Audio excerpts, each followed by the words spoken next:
Cool. Okay, so yes, hi Veronica, and thank you for taking the time to have a chat today. Hi. No, thank you. It's a pleasure. Great.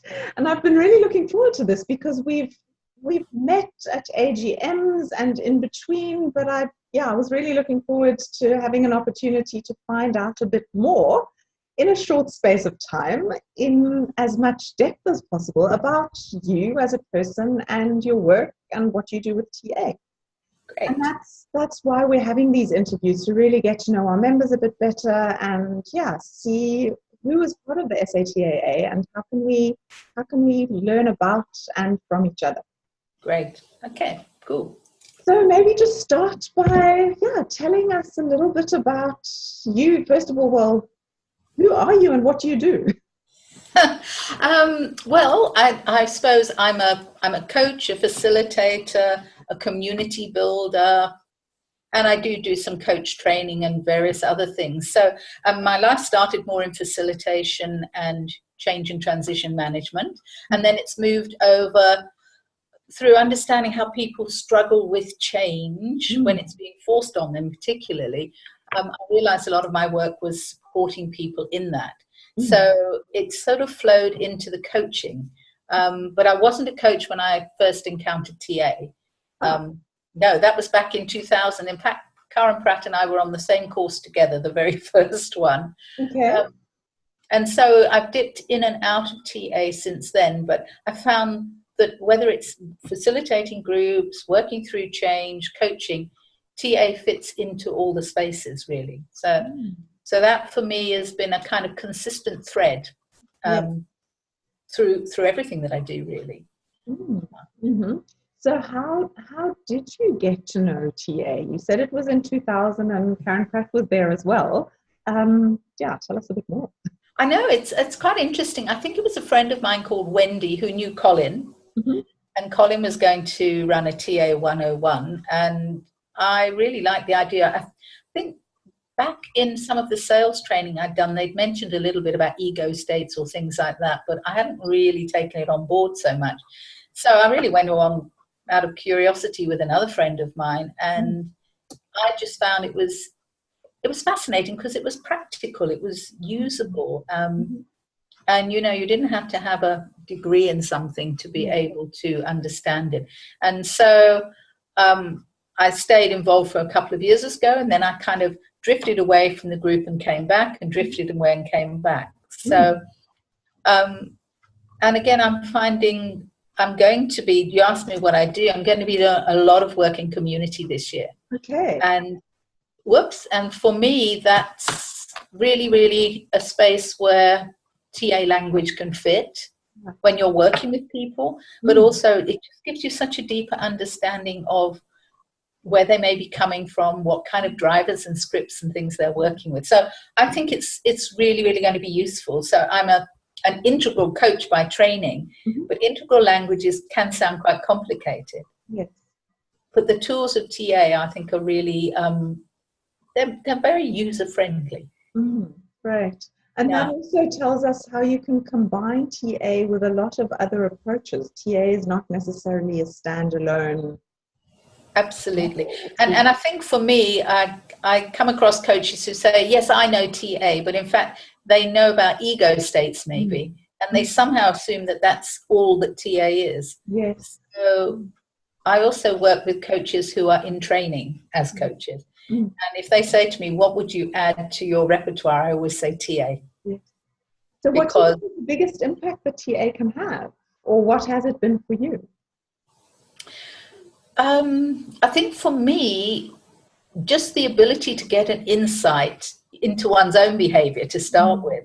And, we tend not to always understand why we do what we do because we just do it. Yes. That instinctively we do it. But I think TA was the first thing that enabled me to go back and say, so where did that message come from? Right. And I think that was probably the first place I encountered that, and is it still serving you? Yes. Which, as a coach, is something we have to work with our clients on quite a lot. So I think that for me has been, the more insight you get into yourself, the more you can benefit others. So it's been, And it was done in a way through Colin and Karen, and I've worked with, Karen has trained me since then as well. And it's done in a way that is affirming. Yeah. And I think that's what TA does. It kind of helps you to understand things, be okay with it, and do something. As opposed to saying, well, what's wrong with you. Yes, true. So there's a very strong focus on the positive and on strengths. I think so. Yeah, definitely. Yeah. So you mentioned that you've done a lot of work around change and transformation, and now you're going to be working in communities. Is that also going to be on change, or how is that linked? It is going to be in change, but it's about changing understanding and behaviors. So it's working with a commercial organization who want to go in and help the community to manage risks better, to understand how they can take responsibility. And I think that again talks to the sort of TA language in terms of, we are responsible. Everybody can think, everybody has choices, etc. So, we want to work by collaborating in the community to let them have a voice and let them work with what works for them, really. So it is about change, but you can only change if there's an awareness around the need for change and the benefits for change, really. Otherwise we get resistance, and that can be so negative, really. Yeah. Sounds really interesting, and it sounds very, very useful. Yeah, thinking about all of the risks that we're dealing with at the moment in South Africa. Exactly. Have you got a structured program, or what does your approach look like to this community work, or is that still unfolding? It's really unfolding, because it's a matter of meeting all the stakeholders and the people involved. I think it's like many things. You can have a sort of high level of what you would like to do and what you want to achieve, but I think if one goes in too much with this is how it will be, then you're not allowing for flexibility. So, it's getting to know the stakeholders, getting them to be able to come together and collaborate. And then it's about education, communication. But it's a little bit of, certainly the initial project is playing it by ear. It's almost like a feasibility. Yes. And finding out what works and what doesn't. But I know from change, people often want you to say, tell us exactly what you're going to do. And then say, but you need to keep reviewing and saying, is that relevant? Is that appropriate and practical? And I think that's something that's a guiding principle for me, is it's got to be practical, it's got to be relevant, it's got to be sustainable. And that's again how you can use things. I think the tools of TA, they are practical. Yeah. So I'm looking forward to it. It's going to be incredibly challenging, but it's going to be amazing work to do. I can imagine. Are you going to be doing that on your own or with a group of coaches? No, I'll be doing it with my business partner, Melinda Abrams. So we're going in to do the feasibility, and I'm sure as the project expands, yes, I would see us bringing in other people who can and want to work in community. Because again, it will be challenging, but it will be awesome. I think so. And I think this is something that perhaps quite a few people within the SATAA might be interested in. So you'll probably remember that a few years back we looked at putting a stronger focus on building communities and strengthening communities, and starting a brainstorming around how we can do that and what makes most sense. And I think that is a discussion that we keep revisiting. Absolutely, and I think we should keep revisiting it. Definitely. Yeah, and I mean that certainly would be one of the advantages to me, I think, of being able to do a project like this, is we can bring in people with the skills and the commitment. Yes. And we're not restricted by, as you say, a particular modality or anything else. Yeah. And we have a lot of common tools, which is really nice. Yes, definitely. So in the SATAA, TA is something that we have in common. We're a relatively small country TA organization. Yeah.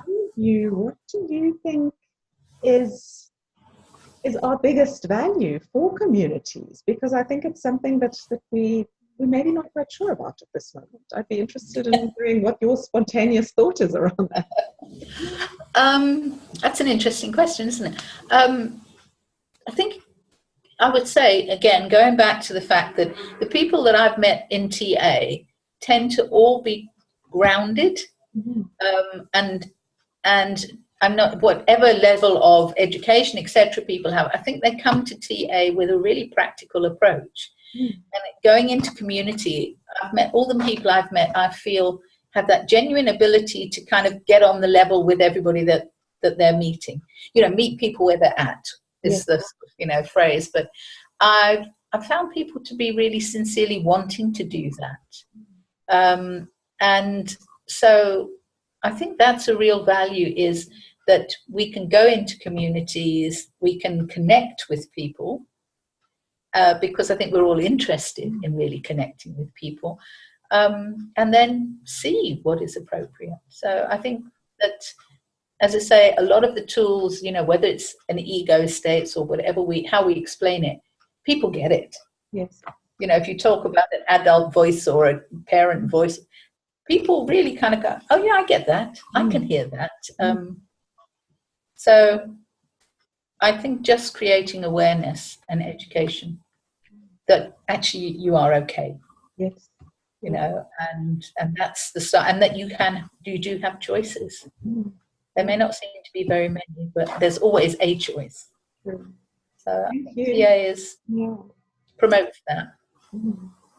Thank you so much, Veronica, for reminding us of that. I think we sometimes do need to remind ourselves and each other and support each other in this work that we do. So I'm looking forward to more interesting conversations about topics like this, and to seeing you tomorrow as well at the AGM. Yes, great. I look forward to seeing you there. Yeah, and I'm going to stop the recording now.